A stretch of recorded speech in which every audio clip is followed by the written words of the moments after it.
Genesis makes a lot of concept vehicles, and if you don't believe me, check out their concept product page. But looking at these, I hope they have room for 2 more.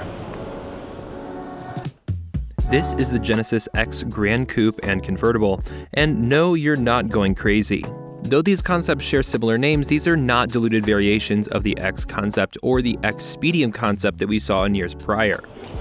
Both of these concepts are derived from Genesis's G90, their flagship model, but in this case, they've removed a couple of unnecessary parts.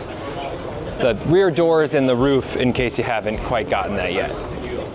Genesis didn't stray too far away from its G90 sibling. The X Gran Coupe and Convertible share the same G90 short wheelbase chassis. Maybe that developmental head start will give us a higher probability that Genesis will actually make these things. We can only speculate. Both Coupe and Convertible are stretched out with longer doors, wider fenders, and an enlarged lower grille. Chances are, if you love the G90, you'll probably love this too. But what do you think? Let me know in the comments. As this is a concept, Genesis was light on powertrain details. However, if these do hit the road, we can assume it'll have the same powertrain as the existing G90, a 3.5-liter twin-turbo V6, making a maximum of 409 horsepower with its electric supercharger. However, they did hint that there may be further development of this powertrain if this ever did make it to market. Speculative details aside, this checks all of the boxes from what we've come to love from Genesis, but what I really love is on the inside.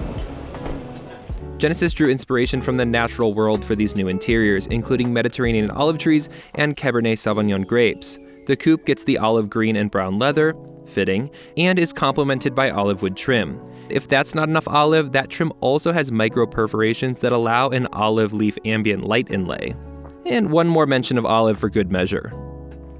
The convertible has a rich blue interior, which is also fitting considering how much this thing will cost, but Genesis says they were motivated by the grapes of the Livorno region of Italy. I'm not sure how I got that oddly specific, but I'll take their word for it.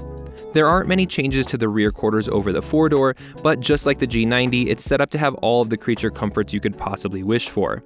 I'm just not sure your chauffeured will love doing the coupe scoot to get in. How much will the X Gran Coupe and Convertible cost when it hits the road? And will these even be produced? Well, we're not exactly sure. But if this is any indication of what we can expect from the luxury brand, I am so here for it.